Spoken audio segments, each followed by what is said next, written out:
खिडकी दरवाजा बंद कर. सगळ्यांना नमस्कार. आज पौर्णिमा सुरू होते आणि आपलं अगोदरपासून नारळी पौर्णिमेला ठरलेलं आहे की दर पौर्णिमेला आगरी, कोळी, कराडी, भंडारी या मच्छीमार जाती आहेत किंवा मच्छीमार समाज आहे, याच्या संदर्भात प्रबोधनासाठी आपण एकत्र येत असतो. तर त्याप्रमाणे आज पौर्णिमेला प्रारंभ होतो आहे आणि या हिशोबाने आपण आज एकत्र आलेलो आहोत. आपल्याला सगळ्यांना माहीत आहे की या घडीला महाराष्ट्राच्या समाजकारणात, राजकारणात ओबीसी आरक्षणाचा मुद्दा अत्यंत महत्त्वाचा ठरलेला आहे. आणि ओबीसी आरक्षणामध्ये जे मागासवर्गीय नाहीत अशा समाजाला आरक्षण देण्याचा प्रयत्न इथे होतो आहे. खरं म्हणजे हा प्रश्न केंद्र शासनाचा असल्यामुळे त्याच्यावर खूप लोक वेगवेगळ्या प्रकारे आपापले मतं मांडत आहेत. आणि यामध्ये एक मत असं आहे की समाजामध्ये दुही पसरू नये, अशा प्रकारचं अनेक चिंतकांचं मत आहे. मी त्याच्याशी सहमत आहे आणि त्याच्यामुळे आरक्षणाच्या भूमिकेमध्ये आपल्या समाजामध्ये, आपल्या देशामध्ये फूट पडू नये असं माझंही मत आहे. आणि अशा प्रकारचा भेदभाव निर्माण होऊ नये हे सुद्धा मी सुरुवातीला सांगतो. परंतु हे सांगत असताना हे देशातलं जे सत्य आहे ते सत्य आम्हाला नाकारता येत नाही. आणि ते सत्य असं आहे की या देशामध्ये विषमता होती आणि विषमता होती हे सांगण्याचा प्रयत्न अनेक लोकांनी केला, अनेक समाजशास्त्रज्ञांनी केला. आणि त्यामध्ये महात्मा ज्योतिबा फुले, सावित्रीबाई फुले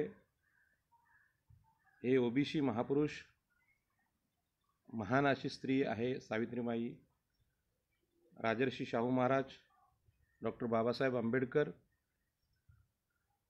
हे सगळे महापुरुषामध्ये त्यांनी अत्यंत चांगला प्रयत्न केला आणि दाखवून दिलं की आपल्या देशामध्ये विषमता आहे आणि त्या विषमतेवर उपायसुद्धा अनेकांनी सुचवले, ह्या महापुरुषांनी सुचवले. परंतु समुद्र किनारपट्टीमध्ये राहणारा आगरी कोळी समाज, कराडी समाज, भंडारी समाज आणि त्याच्या पुढचा सगळा ओबीसी समाज, हा समाज आरक्षण हा विषय काय आहे हे अजूनही हवा तसा समजून घेण्यात यशस्वी झाला असं मला वाटत नाही. आणि म्हणून डॉक्टर बाबासाहेब आंबेडकरांसोबत काम केलेले नारायण नागू पाटील हे आगरी समाजाचे नेते, ते जमिनीच्या हक्कासाठी लढले. हा विषय आपण पोहोचवण्यात यशस्वी झालो की डॉक्टर बाबासाहेब आंबेडकरांच्या सहकार्याने खोतीविरोधी आंदोलन झालं, कुळ कायद्याचं आंदोलन झालं आणि त्या आंदोलनात आपण बाबासाहेबांच्या बरोबर होतो. इथपर्यंत आपण बऱ्यापैकी मागच्या काळात प्रचार केला. परंतु आरक्षण म्हटलं की आपल्याला असं वाटतं की हे आरक्षण आपलं नाही, म्हणजे सागरपुत्रांचं नाही. हे आरक्षण बौद्ध बांधवांचं आहे किंवा SC ST अनुसूचित जाती जमातींचं आहे, अशा प्रकारचा एक गैरसमज समाजात पसरलेला आहे. आणि त्यामुळे आमचा आरक्षणाशी काही संबंध नाही अशा प्रकारची वक्तव्य होत असतात. आणि कालच्या एका ह्याच्यामध्ये TV न्यूजमध्ये काही खासदारांनी असा मुद्दा मांडला की मराठा क्रांती मोर्चाला ओबीसींचा पाठिंबा होता, त्यानंतर मराठा आरक्षणालाही त्यांचा पाठिंबा होता, अशा प्रकारची वक्तव्य केली. आणि त्यामुळे नक्की काय करावं हा ओबीसींना प्रश्न पडला. तर ओबीसी म्हणजे काय आहे हे आगरी, कोळी, कराडी, भंडारी इथल्या कोकणातल्या सागरपुत्र समाजाला कळावं आणि ओबीसी नाही कळावं, अशा प्रकारचा हेतू घेऊन मी आज आपल्यासमोर बोलायला तयार आहे, उभा आहे. आणि म्हणून ओबीसी म्हणजे काय? आता जे आरक्षण आहे, म्हणजे भारतातलं एकूण जे आरक्षण आहे, हे जे आरक्षणाची जी विभागणी आहे, त्या आरक्षणाच्या विभागणीमध्ये SC आणि ST, शेड्यूल कास्ट आणि शेड्यूल ट्राईब, अनुसूचित जाती आणि अनुसूचित जमाती यांना आरक्षण आहे, संविधानाने दिलेलं आहे आणि ते आपल्याला सगळ्यांना माहीत आहे. गैरसमज असा आहे की अनुसूचित जाती आणि जमातींना असलेलं हे जे आरक्षण आहे, ह्याच लोकांनी सगळं आरक्षण घेतलेलं आहे, असा गैरसमज आपल्याकडे पाहायला मिळतो. आणि आम्हाला जणू काही आरक्षणच नाही किंवा आम्ही आरक्षणाचे दावेदारच नाही, असा एक समज आपल्या ओबीसी जातींमध्ये पसरलेला आहे. तर ह्या SC कॅटेगरीमध्ये, SC वर्गामध्ये, जातींच्या प्रवर्गामध्ये 13% आरक्षण आहे. STना 7.5% आहे आणि ओबीसीना 27% आहे. ओबीसी म्हणजे केवळ आगरी, कोळी, कराडी, माळी, भंडारी एवढे सागरपुत्रच नव्हे, तर साधारण अंदाजे 350 पर्यंतच्या जाती या ओबीसी प्रवर्गामध्ये येतात आणि ह्यांना आरक्षण लागू होतं. साध्या भाषेत बोलायचं झालं तर आपण ओबीसी सुद्धा मागासवर्गीय आहोत. आता मागासवर्गीय असण्याला 3 निकष आहेत: शैक्षणिक, सामाजिक आणि आर्थिक. आता सामाजिकदृष्ट्या मागासलेले असणं म्हणजे काय, तर हे ठरवत असताना आपल्याला मागच्या काळात जावं लागतं आणि मागच्या काळातले जे समाजाने केलेले संघर्ष आहेत हे तपासावे लागतात. आदिवासी लोक तर जंगलात राहायचे, आपल्याला माहीत आहे, आणि शेड्यूल कास्ट या ज्या जाती आहेत, हा जातींचा प्रवर्ग आहे, त्यांना पूर्वी अस्पृश्य म्हटलं जायचं. त्याच्यामुळे मागासवर्गीय हे SC ST आहेत सगळे मान्य करतात, पण ओबीसी हे मागासवर्गीय आहेत असं मानायला अनेक ओबीसी लोक आजही तयार नाहीत. त्याचं कारण आहे की ओबीसींनी केलेले संघर्ष ओबीसींना माहीत नाहीत आणि म्हणून आपण खूप प्रयत्न करून मागच्या काळामध्ये ओबीसींना जमिनीसाठी केलेला संघर्ष, जो जमिनीसाठी करावा लागलेला संघर्ष हा सतत मांडला आगरी समाज शेतकरी प्रबोधिनीच्या माध्यमातून. आणि हा लढा 1932च्या काळात रायगड जिल्ह्यात झाला. हा रायगड जिल्ह्यातला झालेला लढा, या लढ्यामध्ये जो लढा परक्या सत्ताधाऱ्यांच्या विरोधात नव्हता, तर भारतातल्या उच्च जातींच्या विरोधात होता. आता भारतातल्या उच्च जाती म्हणजे कोण हे आपल्याला समजून घ्यायला लागेल. आपल्याला माहीत आहे की डॉक्टर बाबासाहेब आंबेडकरांचं जे साहित्य आहे, त्या साहित्यामध्ये क्रांती प्रतिक्रांती नावाचं एक पुस्तक आहे, ते आपण जरूर वाचावं. डॉक्टर बाबासाहेब आंबेडकर सांगतात की भारतामध्ये ब्राह्मण, क्षत्रिय आणि वैश्य ह्या ज्या उच्च जाती आहेत, या उच्च जातींनी सगळ्या जमिनी, सगळ्या प्रकारची सत्ता, मग धर्मसत्ता असेल, राजसत्ता असेल, या सगळ्या सत्ता आपल्या ताब्यात ठेवल्या होत्या आणि इतरांना त्या नाकारल्या होत्या. आणि नाकारत असताना जन्माने आम्ही श्रेष्ठ आहोत अशा प्रकारची मांडणी केली. आणि जे मागासवर्गीय जातींमध्ये, मागास वर्गामध्ये जन्माला आले ते कायम मागासवर्गीय अशा प्रकारची मांडणी करून त्यांचं खूप मोठं शोषण केलं. आता खास करून ठाणे, रायगड, मुंबई या परिसरात राहणाऱ्या ओबीसींसाठी, आगरी, कोळी, कराडी, भंडारींसाठी आमचं शोषण होत होतं हेच लोक मान्य करत नाहीत. आणि म्हणून चरी शेतकरी संप जो आहे, त्या संपामध्ये आगरी लोकांना, कोळी लोकांना, कराडी लोकांना जमिनीचा संघर्ष करावा लागला. त्याचं नेतृत्व डॉक्टर बाबासाहेब आंबेडकर या महामानवानी केलं. आणि आपल्याला माहीत आहे ते SC या प्रवर्गातले होते, शेड्यूल कास्टमधले होते, आणि त्यांनी आमचं नेतृत्व केलं. याच्यावरून एक गोष्ट स्पष्ट होते की आम्ही भारतामध्ये स्वतःला जे उच्चवर्णीय हिंदू समजतात त्यांच्यापैकी निश्चित नाही. किंबहुना या जातींनी, या वर्गानं, ब्राह्मण, क्षत्रिय, वैश्य या वर्गाने आमचं शोषण केलं होतं, आमच्यावर सावकारी केली होती, जमिनी आम्हाला नाकारून आम्हाला गुलाम केलं होतं. हा तर संघर्ष सगळ्यांना माहीत झालेला आहे. आता हा संघर्ष रायगड जिल्ह्यात झाला, खाली रत्नागिरीत झाला. कुणबी समाजाला सुद्धा यासाठी लढावं लागलं. सिंधुदुर्गमधल्या भंडारी समाजाला लढावं लागलं आणि 12 बलुतेदार सगळ्या लोकांना लढावं लागलं. हा जो संघर्ष आहे, हा संघर्ष डॉक्टर बाबासाहेब आंबेडकरांच्या काळात झाला. नारायण नागू पाटील यांनी त्यांच्यासोबत काम केलं. भंडारी समाजाच्या सी.के. बोले यांनी काम केलं. कुणबी समाजाच्या नेत्यांनी काम केलं. परंतु नंतरच्या पिढ्यांनी मात्र हा संघर्ष आपल्या येणाऱ्या पिढ्यांना सांगितला नाही. आणि सांगितला नसल्यामुळे आम्ही ह्या जमिनी या देशातल्या उच्चवर्णीय लोकांशी संघटितपणे लढून मिळवल्या हे लोक विसरून गेले आणि स्वतःला ब्राह्मण क्षत्रिय वैश्यांमधलेच आम्ही आहोत अशा प्रकारचं त्यांनी बोलायला सुरुवात केली आणि इथे फार मोठा गैरसमज झाला. त्याच्यामुळे आपल्याला हे लक्षात घ्यावं लागेल, जमिनींचा संघर्ष 1932 साली जो सुरू झाला तो आजही संपलेला नाही. आणि म्हणून हा संघर्ष अलिबाग तालुक्यातून माझा जन्म अलिबाग तालुक्यात झाला आणि मग अलिबाग तालुक्यातून आम्ही सुरू केला तो खाली मुरुड, म्हसळा, श्रीवर्धन, रत्नागिरी, सिंधुदुर्गपर्यंत आणि पनवेल, उरण, आता नवी मुंबई विमानतळामध्ये सुद्धा जमिनीचा संघर्ष चालू आहे. आणि हा संघर्ष आपण कोळीवाडा गावठाणांच्या निमित्ताने कोळीवाड्यांमध्ये सांगण्याचा प्रयत्न केला. माझे मित्र जयेश आकरे जे माहीमला राहतात त्यांनी पहिल्यांदा मला मुंबईतल्या कोळीवाड्यांच्या प्रश्नामध्ये वरळी येथे ते घेऊन गेले. तर मी प्रश्न मांडला की शेलार साहेब, तुम्ही या मुंबईमध्ये आमदार झालात, तुमचं शासन महाराष्ट्राच्या ठिकाणी आहे, असे अनेक आमदार उच्च जातीतले मुंबईमध्ये झाले आणि या आमदारांनी अजूनही 70 वर्षात मुंबईच्या कोळीवाडा आणि गावठाणांना जमिनींचा मालकी अधिकार दिलेला नाही. आणि ही गोष्ट हेच दाखवते की या महाराष्ट्रातले उच्चवर्णीय म्हणजे ब्राह्मण मराठा आमदार हे ओबीसींचं अजूनही शोषण करतायत.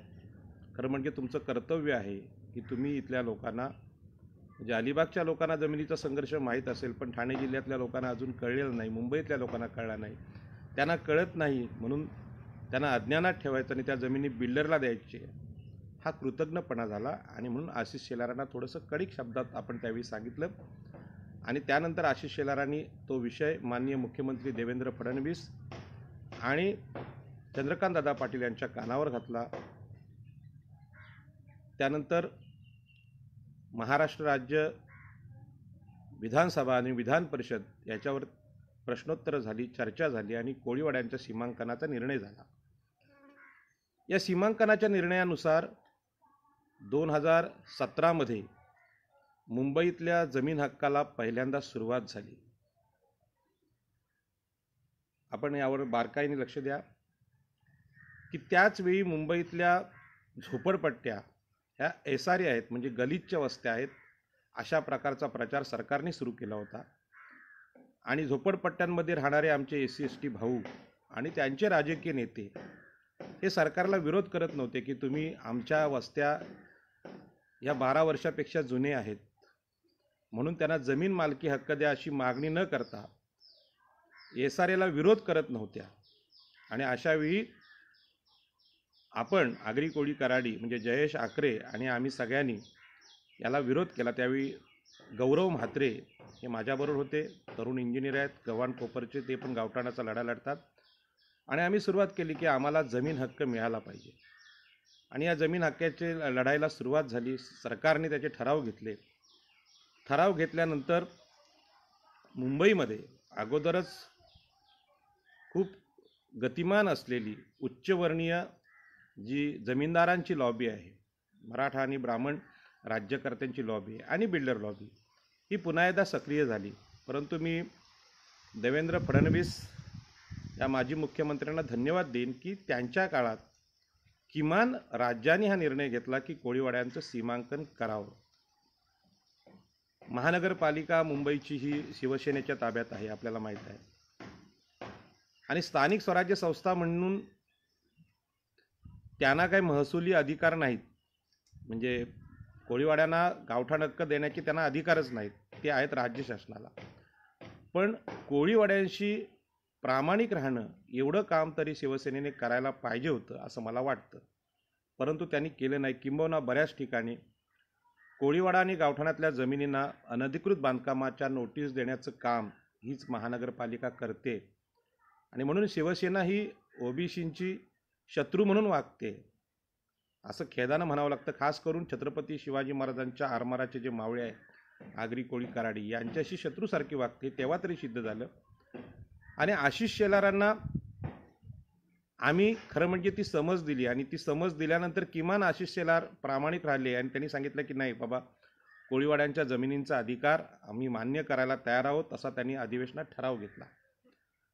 परंतु कोळीवाड्यातलं जे नेतृत्व होतं, म्हणजे खास करून आमच्या आगरी कोळी कराडी या बांधवांचं जे नेतृत्व आहे, या नेतृत्वाला जमिनीसाठी संघर्ष करायचे असतात हेच माहीत नसल्यामुळे त्यांची पहिल्यापासून बिल्डर लॉबीशी आणि सरकारी अधिकाऱ्यांशी दोस्ती होती. आणि सरकारी जे प्रशासन आहे मुंबईतलं, खास करून जिल्हाधिकारी कार्यालय दोन्ही बांद्र्याकडचं आणि व्हीटी स्टेशनकडचं, ही दोन्ही कार्यालयं बिल्डर धार्जिनी होती आणि इथे कधीही कोणी आपले बांधव जमीन हक्कांसाठी जात नव्हते. आणि या अधिकाऱ्यांच्या सहकार्याने बिल्डर लॉबी असेल आणि आपले कोळीवाड्यांचे नेते होते, हे ह्या जमिनी कोळ्यांकडून कशा रोज हिसकावून घेता येतील अशा प्रकारचे प्रस्ताव आणत होते. आणि जयेश ठाकरेंच्या निमित्ताने कोळीवाड्यामध्ये आम्ही गेल्यानंतर माहीम कोळीवाड्यामध्ये याच्या मोठ्या प्रमाणात बैठका झाल्या आणि कोळीवाडा गावठाण या संघटनेची स्थापना तिथे झाली.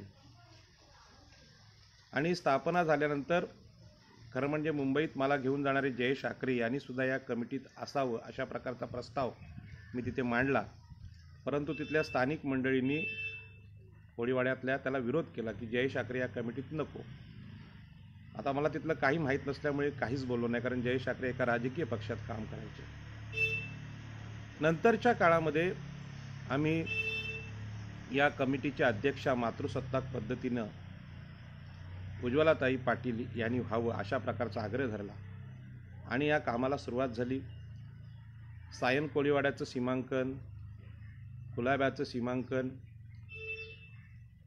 माहीम रेती बंदिरचं सीमांकन, त्यानंतर जुहू मोराचं सीमांकन आपण आपल्या पद्धतीने केलं आणि त्याचे प्रस्ताव जिल्हाधिकाऱ्यांना दिले आणि सांगितलं की ह्या जमिनी आमच्या आहेत. आता ह्याच्यामध्ये जमीन हक्क कसा मिळवायचा ही गोष्ट अनेक लोकांना माहीत नसल्यामुळे कोळीवाडे आपण स्वतः मोजले पाहिजेत, त्याचे प्रस्ताव आपण दिले पाहिजेत, ही गोष्ट तिथले बिल्डर, मुंबई महापालिका आणि जिल्हा प्रशासन यांना धक्कादायक होती. सरकारलाही आशिष शेलारांना असं वाटलं होतं सरकार करेल ते सीमांकन, परंतु जमीन हक्कामध्ये जी जमीन आमची आहे अशा प्रकारचा दावा कसणाऱ्या शेतकऱ्यांनी करायचा असतो. हा कुळ कायद्यातला गाभा आहे आणि या गाभ्याला विरोध व्हायला लागला. आणि एका मीटिंगमध्ये आमचे एक कार्यकर्ते साळगावकर आणि वर्ळीकर यांनी प्रश्न उपस्थित केला की जमिनी नावावर कशा होतील, म्हणजे जमिनी नावावर होणारच नाहीत अशा प्रकारचं त्यांचं स्टेटमेंट आलं. व त्यानंतर मी सांगितलं की बाबा प्रत्येक कोळीवाड्यात सभा घेऊन आपण हा प्रबोधन केलेलं आहे. आता इथपर्यंत विषय आला की सरकारने सुद्धा सीमांकन करून जमीन हक्क मान्य केला, तर तुम्ही असा प्रश्न का विचारता. आणि असा प्रश्न विचारल्यानंतर लोकांना संभ्रमात टाकणारे आपलेच कार्यकर्ते पाहून माझ्या लक्षात आलं की बिल्डर लॉबीने आपले हातपाय कोळीवाड्यातल्या अनेक दलाल नेत्यांकडे पसरलेले आहेत आणि जे नेहमी चांगल्या चळवळीला जे गालबोट लागतं त्या तशा प्रकारचं गालबोट ह्या कोळीवाडा गावठाण कमिटीला सुद्धा लागलं. आणि या कोळीवाडा गावठाण कमिटीचं लेटर हेडच पनवेलमध्ये बनलं होतं. चेतन डावर नावाचे आमचे कार्यकर्ते त्यांनी बनवलं होतं, त्याचं डिझाईन मी केलं होतं आणि मोठ्या मनानं ह्याचं नेतृत्व मुंबईकडे राहावं अशा प्रकारचा प्रस्ताव मीच मांडला होता. परंतु इथल्या ह्या नेतृत्व करणाऱ्या प्रमुख मंडळींनीच गावठाण विस्तार, गावठाण हक्क, सीमांकन ही प्रोसेस कोळीवाड्याने आपली कमिटी करून करायची असते यालाच विरोध केला. आणि हा विरोध हा खरं म्हणजे बिल्डरांनी केलेला विरोध होता. आणि मग या संघटनेमध्ये फूट पडली. त्याच्यामध्ये जुहू मोरा कोळीवाडा याचं सीमांकन करून त्याचे प्रस्ताव आम्ही पाठवले. सायन कोळीवाड्यामध्ये त्या कमिटीला प्रस्ताव पाठवायला सांगितले, परंतु त्या कमिटीने आम्ही प्रस्ताव पाठवला असा स्पष्ट पुरावा मला न दिल्यामुळे विनोद शिवकर यांना मी सांगितलं की शिवकर साहेब तुम्ही नवीन कमिटी बनवा आणि प्रस्ताव द्या, कारण कमिट्यांना सुद्धा फोडण्याचे प्रयत्न मुंबई कोळीवाडा गावठाण हक्कामध्ये झाले आणि अनेक कोळीवाड्यामध्ये झालं. खोटा प्रचार केला गेला आणि सांगितलं गेलं की बाबा रे राजाराम पाटील हे चांगलं काम करत नाहीत, फसवतात वगैरे, अशा प्रकारचा प्रचार केला गेला. आपल्याला माहीत आहे की जमीन हक्कासाठी आपण अलिबागमधून केलेली चळवळ सुरू केली. त्या चळवळीला महाराष्ट्र शासनानं, शिवसेना भाजप सरकारनं सीमांकनाचा निर्णय घेतला आणि सरकारी सीमांकन केलं. हे लाभलेलं सगळ्यात मोठं यश आहे आणि जे प्रामाणिक कार्यकर्ते आहेत त्या कार्यकर्त्यांच्या प्रयत्नांचं यश आहे. परंतु बिल्डर लॉबी मुंबईत कार्यरत असल्यामुळे अनेक बिल्डरांचे आर्किटेक्ट गावठाण हक्कामध्ये उतरले. रहेजा बिल्डरसाठी काम करणाऱ्या आर्किटेक्ट महिला यामध्ये उतरल्या आणि सांगितलं आम्ही सीमांकन करतो. परंतु ज्यांनी सतत बिल्डरांसाठी काम केलेलं आहे ते जमीन हक्क कोळ्यांना देतील यावर विश्वास ठेवायचा की नाही हा कोळीवाड्यांच्या समोरचा प्रश्न होता. पण कोळीवाड्यातल्या लोकांना संभ्रमात टाकलं गेलं आणि अशा प्रकारच्या अनेक आर्किटेक्टनी कोळीवाड्यांची माहिती घेतली आणि ती बिल्डरांना दिली. आता कोळीवाड्यांचा जमीन हक्क या संदर्भात आमचे एक मच्छीमार नेते दामोदर तांडेल यांनी सुद्धा खूप चांगलं काम केलं आहे आणि त्यांनी कोकण आयुक्तांचा एक आदेशच आणलेला आहे. तो आदेश असं सांगतो की कोळी माणसाची म्हणजे कोळी, आगरी, भंडारी, ईस्ट इंडियन आणि आदिवासी या ज्या मुंबईतल्या मूळ मालक असलेल्या जाती आहेत त्यामध्ये कोळी सगळे आले. मांगेला कोळी, बाकीचे कोळी, डोंगर कोळी, जे कोळी मुंबईत आहेत ते सगळे कोळी. आगरीसुद्धा कोलीय वंशाचा भाग आहेत, म्हणजे आगरी वेगळे नाहीत. कोलीय वंश नावाचा एक वंश आई एकविरीच्या काळापासून 2000 वर्षापासून भारतात आहे. तो काही ठिकाणी तलावामध्ये मासेमारी करतो, काही नदीमध्ये करतो, काही समुद्रकिनारी. त्यामुळे कोळी, आगरी, भंडारी हे वेगळे आहेत. हा जो संभ्रम आहे तो संभ्रम डोक्यातून काढला पाहिजे. खरं म्हणजे आज ओबीसी म्हणून आपण हा जमिनींचा लढा लढतोय. तर यामध्ये दामोदर तांडेल यांनी हा 2017 एक निर्णय आणला होता की मच्छीमार समाज जिथे राहतो त्याची खालची जमीन कोणाची असेल, मग ती खाजगी असेल, ती सरकारी असेल, ती जमीन मच्छीमार बांधवांची आहे म्हणून त्याच्या नोंदी सातबाऱ्यावर जिल्हाधिकाऱ्यांनी संबंधित घेतल्या पाहिजे. त्याच पद्धतीने मासे सुकवण्याची जागा असेल, बंदरांची जागा असेल, बोटिंगची जागा असेल, वापरातल्या ज्या ज्या जागा आहेत त्या सगळ्या मच्छीमार बांधवांच्या नावे झाल्या पाहिजेत असा कोकण आयुक्तांचा त्यांनी एक आदेश आणला. पण हा आदेश येऊनसुद्धा तो राबवण्यामध्ये प्रत्येक गावात जाणं, त्याचं प्रबोधन करणं कोणत्याही संघटनेला जमलं नाही. किंबहुना तांडे साहेबांचा जेवढा संपर्क होता त्यांनी सगळ्यांना सांगायचा प्रयत्न केला, मलाही त्यांनी अनेक वेळा सांगितलं. परंतु कोळी, आगरी, भंडारी माणसाला जमीन हक्कासाठी जागृत करणं, हे आरक्षणासाठी जागृत करणं हे जेवढं कठीण आहे तेवढंच हे कठीण आहे. त्यामुळे तो प्रयत्नसुद्धा यशस्वी झाला नाही.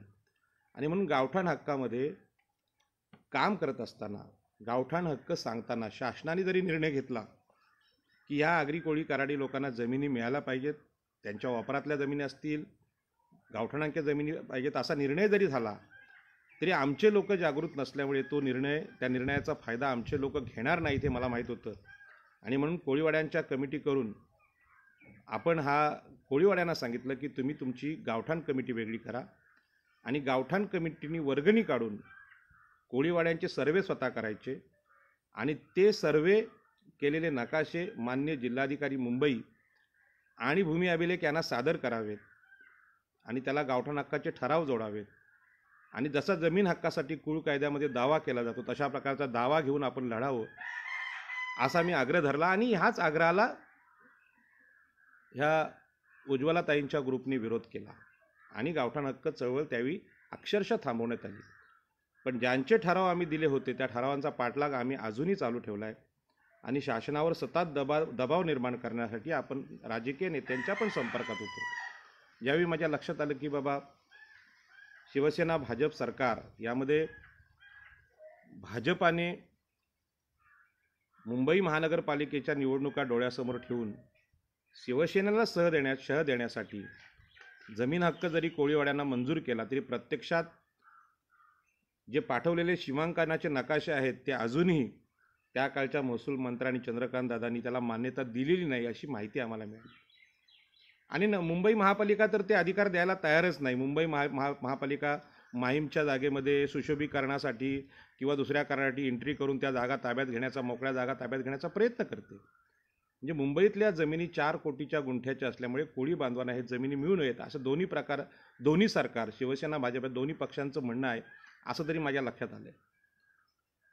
मग अशावेळी ह्या पक्षांच्या व्यतिरिक्त काँग्रेस राष्ट्रवादी या पक्षांनी आम्हाला जमिनींसाठी पाठिंबा द्यावा अशी मला आशा होती. परंतु आपल्याला माहीत आहे की आज जो मराठा आरक्षणाचा जो प्रश्न निर्माण झालेला आहे, सगळ्यात जास्त मराठा आमदार असलेले दोन्ही पक्ष जसे ब्राह्मण खोत कोकणामध्ये आम्हाला जमिनींचा मालकी अधिकार द्यायला इच्छुक नव्हते, तशाच प्रकारचं ह्या लोकांचं पण म्हणणं होतं. आणि म्हणून विलासराव देशमुखांनी सुद्धा जुहू कोळीवाड्यामध्ये अनेक बांधकामं केली, नारायण राणेंनी केली. हे जमीनदार लोकांनी कोळीवाड्यांच्या जमिनी ताब्यात घेऊन ही बांधकामं केलेली आहेत आणि अनेक ठिकाणी यांची बिल्डर लॉबी कार्यरत आहे. आरक्षणाचा विषय समजून घ्यायचा असेल तर मागासवर्गीयांना म्हणजे ओबीसींना, SC STना महाराष्ट्रातल्या आणि राज्यातल्या उच्चवर्णीय जाती आजही जमीन हक्क द्यायला तयार नाहीत आणि म्हणून आरक्षण आहे, म्हणून ओबीसी मागासलेले आहेत. ही गोष्ट ओबीसींनी समजून घ्यावी. आणि म्हणून मला आज सकाळी कळलं की जुहू तारा या कोळीवाड्यामध्ये काही मच्छीमार बांधवांच्या घरांना घरं तोडण्यासाठी नोटीस लागलेल्या आहेत. अनेक लोकांचे दावे कोर्टामध्ये प्रलंबित आहेत आणि कोर्टाचे निकाल आपल्याला माहिती आहे बिल्डरांच्या बाजूने लागतात. कारण जे वकील कोर्टामध्ये दावे चालवतात त्यांना ठाणे रायगड मुंबईमधला उच्च जातीय जमीनदाराविरोधात बाबासाहेब आंबेडकरांनी चालवलेला लढा, जमीन हक्कांचा लढा माहीत नाही, कुळ कायद्याचा पाया माहीत नाही, खोतीविरुद्ध आंदोलन माहीत नाही आणि गावठाण हक्काचा कायदा पण माहीत नाही. त्यांना असं वाटतं की इथे मुंबई महानगरपालिका ही सर्वोच्च संस्था आहे, MMRDA संस्था आहे आणि हे आगरी कोळी कराडी लोक हे OBC आहेत, मागासवर्गीय आहेत, हे सुद्धा अनेक लोकांना माहीत नाही. आता मंडल आयोगाचा जो निकाल आला आहे, सन्माननीय सुरेश माने, ॲडव्होकेट सुरेश माने घटनातज्ञ आहेत आणि मंडल आयोगाचं निकालपत्र त्यांनी दिलेलं आहे. हा मंडल आयोग असं सांगतो की OBC आरक्षण देत असताना OBCना केवळ नोकऱ्यांमध्ये शिक्षणामध्येच आरक्षण पाहिजे अशा प्रकारचा मर्यादित विषय नसून OBCंकडे जमिनी फार कमी आहेत, त्यात खास करून कोळी बांधवांकडे जमिनी अत्यल्प आहेत, म्हणजे फक्त राहतं घर आहे. आणि मग यांना सुद्धा जमिनींचं, सरकारी जमिनींचं वाटप झालं पाहिजे असा निकाल आहे मंडल आयोगाचा. म्हणजे आरक्षणामध्ये त्याची अंमलबजावणी बाकी आहे, पण त्याला कायद्याचा आधार आहे. म्हणजे कोळीवाड्यांना कुळ कायदा असेल, गावठाण हक्क कायदा असेल, दामोदर तांडेलांनी आणलेला निर्णय असेल, मंडल आयोगाचा निकाल असेल, एवढे कायदे जमीन मालकीसाठी आहेत. आणि असं असताना आमच्या जुहू तारा या कोळीवाड्यामध्ये जिथे आमच्या मांगेला समाजाची वस्ती आहे आणि या वस्तीची घरं ज्या जमिनीवर आहेत त्याच्या घराच्या खालची जमीन बिल्डरच्या नावे होती कशी? याचा अर्थ एकतर त्यातल्या कमिटीने सीमांकन नीट पद्धतीने केलं नाही. त्या कोळीवाड्याचं सीमांकन ज्या कोणी केलेले आहेत त्या आर्किटेक्ट आहेत, त्या बिल्डर लॉबीच्या आहेत आणि सीमांकनाचा त्यांनी प्रस्ताव पाठवला की नाही हा सुद्धा विषय अजून समोर आलेला नाही. मग त्यामध्ये दगलबाजी होऊ शकते. ज्या वकिलांनी ही केस घेतलेली आहे त्यांनी कोळी बांधव, मांगेला बांधव हे भूमिहीन आहेत, त्यांच्याकडे जमिनी नाहीत आणि म्हणून मंडल आयोगाने दिलेल्या निकालानुसार त्यांच्या घराखालची जमीन ही त्यांना भेटली पाहिजे. हा न्यायाचा विषय आहे. हा सगळा विषय न्यायालयातसुद्धा नीटपणे न मांडला गेल्यामुळे त्यांच्या घरं तोडायची कारवाई या कोरोनाच्या काळात आज होते. म्हणजे कोरोनाच्या काळात मृत्यूच्या छायेत असणाऱ्या समाजाला ते राहत असलेल्या घरांची सुरक्षा मुंबई महापालिका, माननीय उच्च न्यायालय, माननीय सर्वोच्च न्यायालय देऊ शकत नसेल तर निश्चितपणे आता उच्चवर्णीय जे जाती आहेत त्या पुन्हा एकदा मूळ मागास असलेल्या लोकांशी मागासवर्गीय असल्याप्रमाणे वागत आहेत. म्हणजे त्यांना मागासवर्गीय असल्याची जाणीव करून देत आहेत. आणि म्हणून आज मराठा आरक्षणाचा जेव्हा प्रश्न समोर आला तेव्हा मधल्या काळामध्ये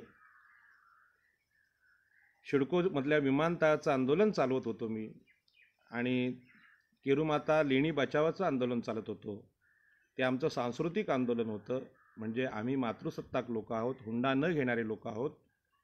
आमचा कधीही या ब्राह्मण क्षत्रिय वैश्य या जातींच्या पुरुषसत्ताक संस्कृतीचा काडीचाही संबंध नव्हता, किंबहुना हे आमच्याशी शत्रू म्हणूनच वागले आणि म्हणून 52% लोकसंख्या असलेला हा ओबीसी प्रवर्ग, भारतातला पूर्ण मोठा लोकसंख्या 52% असलेल्या देशाचा मालक, याच्याशी जे शत्रूप्रमाणे वागले, त्यांचं शोषण ज्यांनी केलं, त्या उच्चवर्णीय जातींपासून सुरक्षा देण्यासाठी डॉक्टर बाबासाहेब आंबेडकरांनी घटनेमध्ये आम्हाला आरक्षण दिलं आणि ह्या आरक्षणामध्ये घुसखोरी करण्याचा प्रयत्न आता चालू आहे.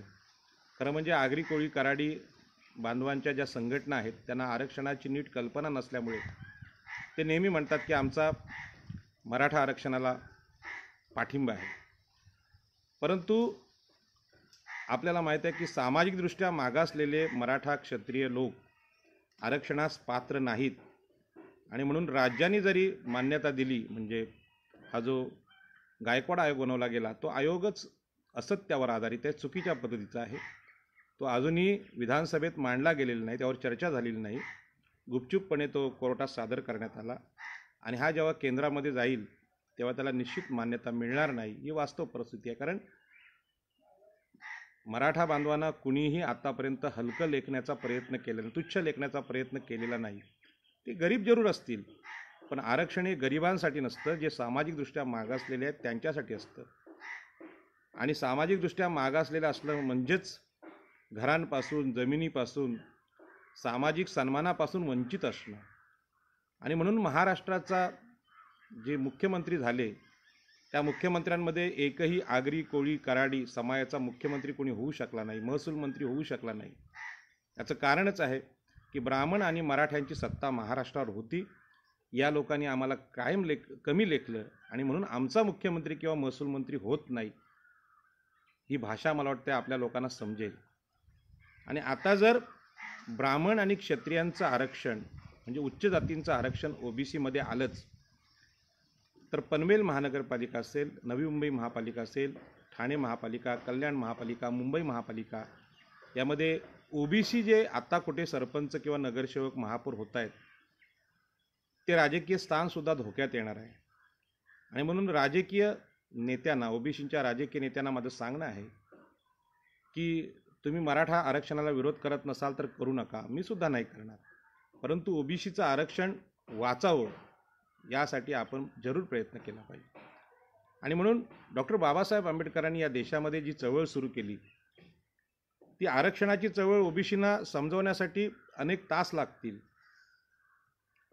परंतु जमीन हक्कांची चळवळ जी आम्ही सुरू केली रायगड जिल्ह्यात, म्हणजे डॉक्टर बाबासाहेब आंबेडकर आणि नारायण नागू पाटील, आणि नंतर नव्या पिढीमधल्या, तिसऱ्या पिढीतल्या आपल्या लोकांनी सेज आंदोलन असेल, दिबा पाटलांचं शिडको विरुद्धचं आंदोलन असेल, दत्ता पाटलांचं सेज विरोधी आंदोलन असेल, आणि नवी मुंबईमध्ये जयेश ठाकरे या कोळी बांधवांनी ज्या आंदोलनाची सुरुवात केली ते कोळीवाडा गावठाणाचं आंदोलन, जर काही दलाल आणि फसव्या लोकांच्या हातात गेला असेल तर ते नव्याने सुरू करण्यासाठी आम्ही तयारी सुरू केली आहे. आदरणीय राजन माहुलकर याचं हे आमचे नेते आहेत, ते नेतृत्व करायला तयार आहेत आणि वेगळ्या पद्धतीने आक्रमक पद्धतीने कोळीवाड्यांच्या गावठाणांच्या जमिनी वाचवण्याचा निर्णय आपण घेतलेला आहे. आणि हे आंदोलन हा ओबीसींच्या राष्ट्रीय आंदोलनाचा पाया असेल, कारण संपूर्ण देशामध्ये ओबीसी हे भूमिहीन आहेत किंवा भूमिहीन शेतमजूर आहेत. त्यांच्याकडे जमिनी ज्या प्रमाणात उच्च जातींकडे आहेत त्या प्रमाणात नाहीत. जमिनी नाहीत म्हणून पाणी नाही, आणि पाणी नाही, रोजगार नाही, शिक्षण नाही, शिक्षणाच्या संधी नाहीत, आणि हा लोकसंख्येचा 52% भाग हा अजूनही स्वतःच्या पायावर स्वतःचं नेतृत्व करत नाही, अशी स्थिती आहे. आपल्याला माहीत आहे मागासवर्गीय जातींमध्ये बौद्ध बांधवांनी जे नेतृत्व उभं केलेलं आहे आणि ते नेतृत्व पूर्ण देशामध्ये मार्गदर्शक झालेलं नेतृत्व आहे. तरीसुद्धा ओबीसींच्या आरक्षणाच्या संदर्भात काही आंबेडकरी संघटनांनी संदिग्ध भूमिका घेतली आणि क्षत्रिय मराठे असलेल्या उच्च जातीच्या जमीनदार लोकांना मागासवर्गीय म्हणून आरक्षण द्या अशा प्रकारची भूमिका घेतली. आणि ती भूमिका सुरुवातीला ओबीसींच्या आरक्षणाला धक्का न लावता आम्ही आरक्षण देऊ असं वामन मेश्राम वगैरे लोक बोलत होते. परंतु आत्ता सगळेजण जे म्हणायला लागले की ओबीसी म्हणूनच आम्हाला आरक्षण द्या, याचा अर्थ आरक्षणाची सुरुवात भारतामध्ये समता प्रस्थापित करण्यासाठी झाली. समता म्हणजे संविधानिक न्याय आहे. त्या संविधानाच्या समतेच्या तत्वाला ओबीसींच्या आरक्षणात घुसखोरी करून विरोध होतोय. आणि म्हणून 52% लोकसंख्या असलेला हा जो भाग आहे ओबीसींचा, हा देशाचा भूमिपुत्र आहे. आणि देशामध्ये समतेचं तत्त्व टिकवणं ही ओबीसींची जबाबदारी आहे. आणि म्हणून आज ओबीसींचे आमदार विधानसभेत नाहीत, विधान परिषदेमध्ये नाहीत. त्यामुळे मुंबईतल्या कोळीवाडा गावठाणांचा प्रश्न असेल, नवी मुंबईचा असेल, रायगडचा असेल, म्हणजे ओबीसींच्या जमिनी, शेतजमिनी संपलेल्या आहेत, मासेमारी संपलेली आहे, फक्त जमिनी बाकी आहेत. पण त्यांचा ठराव घ्यायला सुद्धा आपल्याकडे आमदार नाहीत. आणि मराठा आरक्षणाला समर्थन देणारे आमदार मोठ्या संख्येने आपल्याला दिसतात. त्यांचे 150 आमदार आपल्या मराठा समाजाशी एकनिष्ठ आहेत. त्यांचं मी कौतुक करेन. परंतु आपण हे लक्षात घेतलं पाहिजे की छत्रपती शिवाजी महाराजांचं आम्ही नाव घेतो आणि छत्रपती शिवाजी महाराजांनी जे राज्य केलं ते रयतेचं राज्य होतं, गरिबांचं राज्य होतं, मागासवर्गीयांचं राज्य होतं.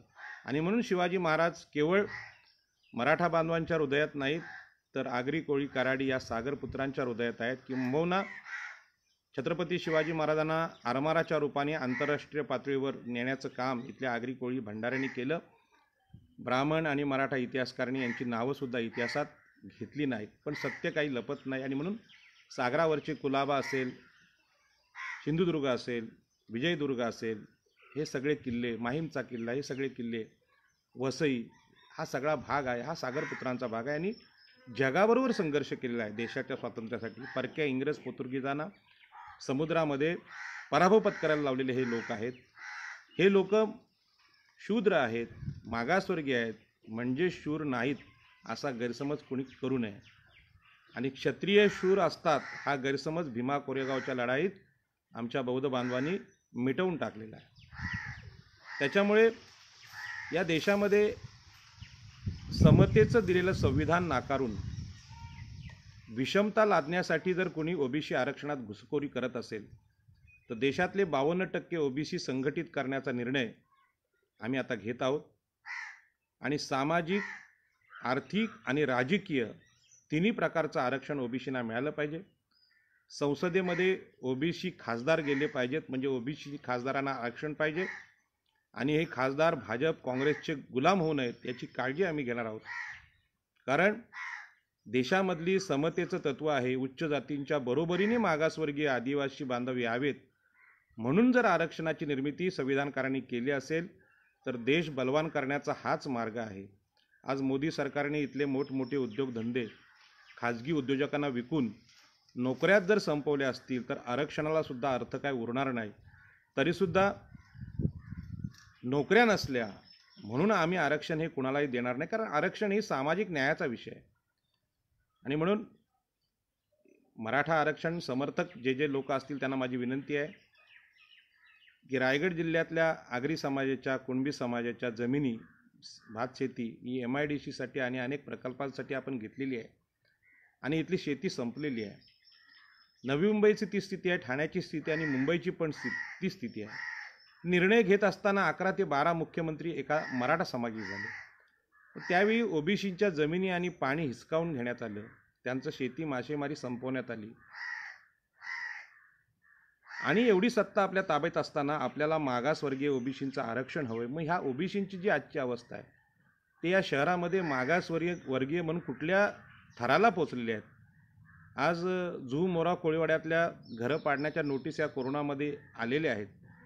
माननीय मुख्यमंत्री उद्धवजी ठाकरे आणि देवेंद्र फडणवीस ही दोन्ही मुख्यमंत्र्यांची चढाओढ लागली की मराठ्यांना आरक्षण कसं द्यायचं. आमचं म्हणणं आहे की ज्यांच्याकडे किमान 5 एकर जागा आहे, किमान 5 एकर, 35,000 एकर जागा आपल्या एका खासदारांकडे आहे, मराठा खासदारांकडे, आणि त्यांनी काल सांगितलं की आम्हाला आरक्षण मिळत नसेल तर सगळ्यांचं आरक्षण रद्द करा. याच्यावरून काय सिद्ध झालं?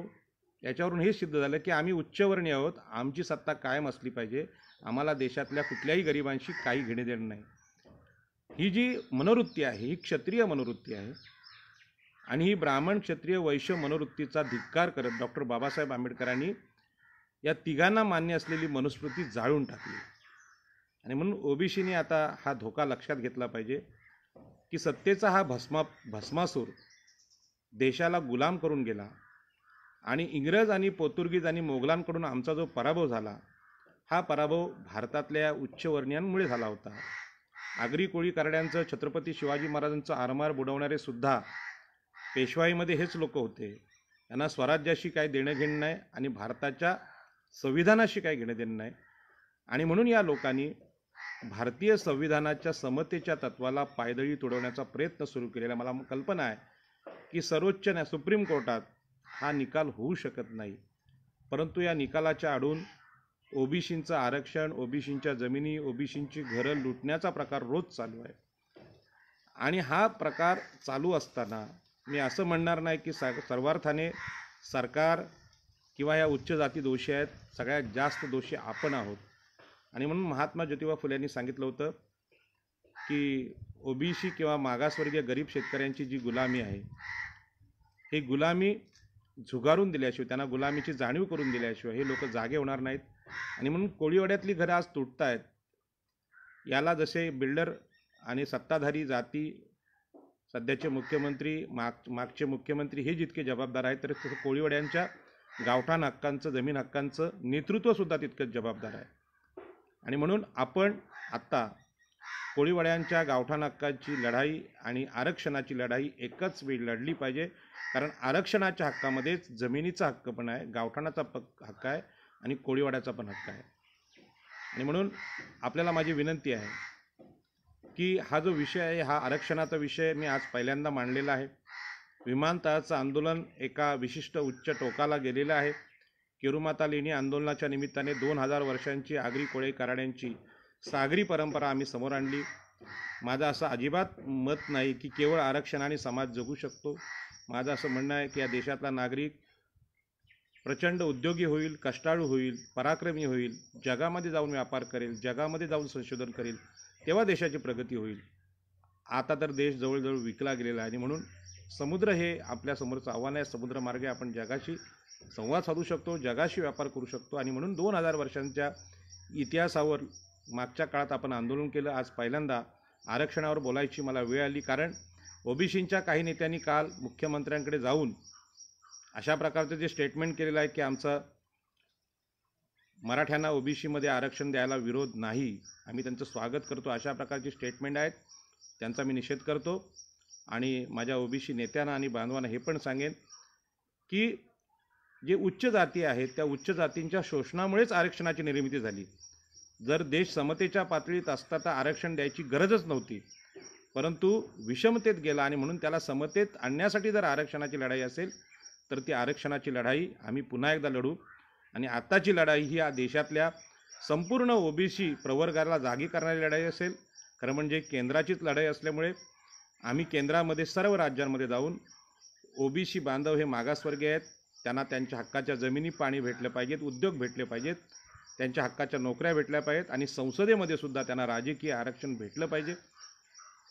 दोन्ही राष्ट्रीय पक्ष आहेत, काँग्रेस आणि भाजपा, यांनासुद्धा आमचं म्हणणं आहे की ओबीसींच्या लोकसंख्येप्रमाणे आपण स्वतःहून आमच्या लोकांना जागा द्याव्यात, अन्यथा तुमचा दोघांचा पराभव करणारा एक ओबीसींचा पक्ष लवकरच इथे येईल. आणि निश्चितपणे मुंबईतली कोळीवाडे, गावठाणे, रायगड, ठाणे, नवी मुंबई असं करून संपूर्ण महाराष्ट्र यातले जे SC ST बांधव आहेत ते ओबीसींचे भाऊ आहेत, ते मागासवर्गीयांचे आहेत. आणि ओबीसी 52% प्रवर्ग हा जो मागासवर्गीयांचा आहे, त्या मागासवर्गीय असल्याची जाणीव आज कोरोनामध्ये आमची घरं पाडून जर हे लोक करत असतील, करून देत असतील, तर त्याचं मी स्वागत करतो. आणि म्हणून उच्च जातींना माझं सांगणं आहे की आपण सामाजिकदृष्ट्या मागासलेले नाही, म्हणून आपण जे आर्थिक निकषावर जे आरक्षण घेतले त्यामध्ये आपण सुखी राहा.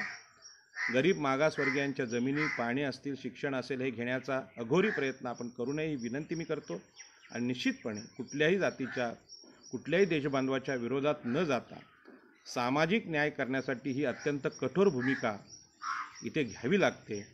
आणि ही कठोर भूमिका न्यायाची असेल. उच्च जातीतले जे मागासवर्गीय नसलेले पण गरीब असलेले लोक आहेत, यांना त्यांचे अधिकार द्यायला संविधानाने सुद्धा स्वतंत्र कलमं लिहिलेली आहेत, त्याचा काही इथे संदर्भ येत नाही. आणि राज्यकर्ते असल्यामुळे ते त्यांना सहज शक्य आहे, राज्यकर्त्यांना सहज शक्य आहे. परंतु मागासवर्गीय लोकांना या देशाच्या संसदेमध्ये, विधानसभेमध्ये, महानगरपालिकांमध्ये जे काय राजकीय आरक्षण आहे ते संपवण्याचा कोणी प्रयत्न करू नये. आणि किमान गावांमध्ये असलेली जी आमची मच्छीमारांची घरं आहेत, ती घरं पाड्यापर्यंत जर राज्यकर्ते जात असतील तर निश्चितपणे आपल्या घरातून बाहेर येऊन जमिनी हक्कांचं आंदोलन आणि ओबीसी आरक्षण या दोघांसाठी आपल्याला लढावं लागेल. आणि म्हणून माझ्या आजोबांनी माझ्या डोक्यात घातलेली ही कोळी टोपी ही काय आम्ही कुठून आणलेली नाही. मध्येच आमचे मुंबईचे एक नेते प्रल्हाद वर्लीकर म्हणाले, राजाराम पाटील टोपी काय घालतात, त्यांचा गैरसमज असेल. माझ्या आजोबांपासून आम्ही समुद्रात आहोत, आमची मच्छीमार बोट आहे, मी स्वतः बालपणापासून मासेमारी केलेली आहे. त्यामुळे आगरी आणि कोळी वेगळे अशा प्रकारचं कोण बोलत असेल तो मूर्खपणा आहे. कोलीय वंशाची जी महामाया एकवीर आहे ती गौतम बुद्धांची आई आहे, तीच आमची आई आहे. आणि म्हणून 2000 वर्षापूर्वी स्त्रियांना धर्मामध्ये समतेचं तत्व म्हणून न्याय देणारे तथागत गौतम बुद्ध यांचेच आदर्श डॉक्टर बाबासाहेब आंबेडकरांनी संविधानात घेतले.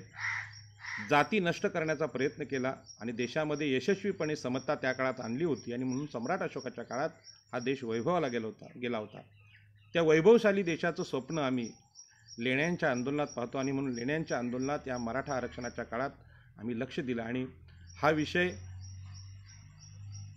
वाद होऊ नयेत म्हणून टाळायचा प्रयत्न केला. परंतु हा विषय वेगळ्या पद्धतीने आता समोर येत असेल तर या देशामध्ये ओबीसींच्या राजकीय, सामाजिक आणि आर्थिक हक्कांसाठी आम्ही पुन्हा एकदा ओबीसी म्हणून लढायला तयार आहोत.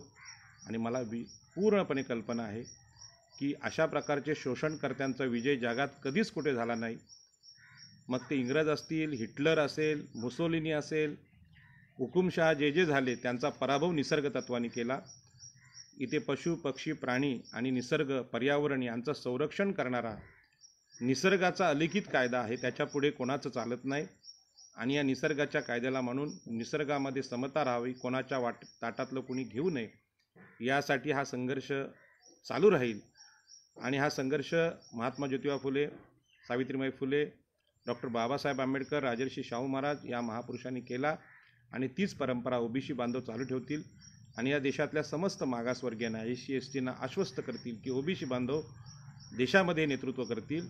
आणि उच्चवर्णीय जाती आहेत त्यांना पण आम्ही सांगू, या देशामध्ये गुण्यागोविंदाने राहायचं असेल तर बंधुभावाने राहावं लागेल. दुसऱ्यांच्या जमिनी, दुसऱ्यांची घरं, दुसऱ्यांचं शिक्षण, दुसऱ्यांच्या नोकऱ्या आणि दुसऱ्यांचे उद्योग घेऊन आपण या देशामध्ये हुकुमशाही आणायची इच्छा असेल, मग ते पंतप्रधान नरेंद्र मोदी असतील किंवा उद्धवजी ठाकरे मुख्यमंत्री असतील, या दोघांनाही आम्ही सांगू इच्छितो की अशा प्रकारची विषमता इथला ओबीसी बांधव कधीच मान्य करणार नाही. छत्रपती शिवाजी महाराजांनासुद्धा असे विचार मान्य नव्हते आणि म्हणून ते कोकणात आले, बारामती किंवा नागपूरला राहिले नाहीत. त्यांनी राजधानी रायगडमध्ये आणली, कारण ते समतेचे, रयतेचे पुरस्कर्ते होते. आणि म्हणून या निमित्ताने या आजच्या पौर्णिमेला मी सांगेन की जीवनामध्ये जगत असताना आपण कितीही मानवतावादी आणि अहिंसावादी असलो तरी न्याय हा करावा लागतो आणि न्यायासाठी लढावं लागतं. निसर्गामध्ये न्याय आहे, समतेचं तत्त्व आहे, करुणेचं तत्त्व आहे आणि हे तत्त्व भारतीय संविधानाचा गाभा आहे. आर्थिक, सामाजिक न्याय, राजकीय न्याय हा संविधानाचा गाभा आहे. आणि न्यायासाठी पुढल्या काळामध्ये आरक्षणाची लढाईसुद्धा आपल्याला लढावी लागेल. त्याचवेळी आपल्या घरांच्या हक्कांची लढावी लागेल. कोळीवाडा गावठाण हक्कामध्ये ज्या कोळीवाड्यांनी अजूनही गावठाणांचे प्रस्ताव दिले नसतील त्यांनी स्वतंत्र सर्वे करून आपले प्रस्ताव दिल्याशिवाय तुम्हाला कोणीही गावठाण हक्क देणार नाही. सरकारवर तुम्ही विसंबून राहू नका. इथले सगळे आमदार कोळीवाड्यांच्या, गावठाणांच्या जमिनी घ्यायला टपलेले आहेत, ते काय तुम्हाला जमिनींची मालकी अधिकार देणार नाही. आणि म्हणून जयेश ठाकरे यांच्या सहकार्याने पुन्हा एकदा आम्ही गावठाण हक्कांची लढाई सुरू करीत आहोत. आणि अशा प्रकारच्या नोटिसा कोणी देत असतील तर गावाने एकजुटीने महापालिकेला आणि मान्य उच्च न्यायालयाला सांगितलं पाहिजे की हजारो वर्षापासून राहिलेले कोळी बांधव त्यांच्या घरांचे सातबारे जसे आमच्याकडे सिडकोने स्वतःच्या नावावर केले गुपचूपपणे, कारण महसूल अधिकारी त्यांचे होते, तसंच मुंबईत चालू असेल तर डाव आणून पाडला जाईल. आणि माननीय उच्च न्यायालय आणि सर्वोच्च न्यायालयामध्ये लढणारे वकील आपल्याकडे आहेत. कालच्या एका मुलाखतीमध्ये आदरणीय ज्येष्ठ विधिज्ञ ॲडव्होकेट गुणरत्न सदावर्ती यांनी तो मुद्दा अत्यंत महत्त्वाचा आणला की आपल्याला माहीत आहे की खासदार उदयन भोसले यांच्या नावावर आजही 35,000 एकर जागा आहे. ती जागा रयतेची आहे आणि ही रयतेची जागा गरीब कुळांना मिळावी हे जे काल स्टेटमेंट आलं तेच हे सांगते की मराठा क्षत्रिय समाज आहे, राज्यकर्ता समाज आहे, जमीनदार समाज आहे, तो मागासवर्गीय होऊच शकत नाही. आणि त्यांना मागासवर्गीय म्हणायचा खोटा प्रयत्न कोणी केला तर तो सुप्रीम कोर्टात टिकणार नाही. आणि म्हणून ह्या अतिरिक्त असणाऱ्या जमिनी ओबीसी मागासवर्गीयांना वाटण्याचं आंदोलन नव्याने आम्ही सुरू करणार आहोत. त्यामुळे जे जमीनदार लोक आहेत त्यांना जर आरक्षण हवं असेल तर त्यांनी ही पण तयारी ठेवली पाहिजे की आपल्या हातातल्या जमिनी, आपल्या असलेल्या उसाच्या बागाती, त्यासाठी त्यांचे साखर कारखाने असतील, त्याचं पाणी असेल, हे सुद्धा मागासवर्गीयांना द्यायची तयारी ठेवावी आणि नंतरच न्यायाची भूमिकेमध्ये उतरावं.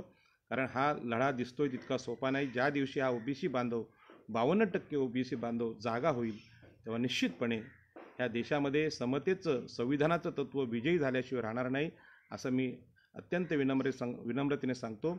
आणि केरूमाता बौद्ध लेण्यांच्या आंदोलनानिमित्तानं रायगड जिल्ह्यात, कोकणामध्ये जी जागृती आली, आमच्या रायगडचे खासदार सुनील तटकरे यांनी सुद्धा कुडा लेणी वाचवण्याचं जे वचन दिलेलं आहे, त्यामुळे रायगडला आता 2000 वर्षाच्या सम्राट अशोकाच्या देशाच्या वैभवशाली इतिहासाची जाणीव होत आहे. आणि हा वैभवशाली राष्ट्राचा विचार निश्चितपणे देशामध्ये समतेचं तत्त्व आणल्याशिवाय राहणार नाही, असा मला आत्मविश्वास वाटतो. जय हिंद, जय महाराष्ट्र, जय भीम.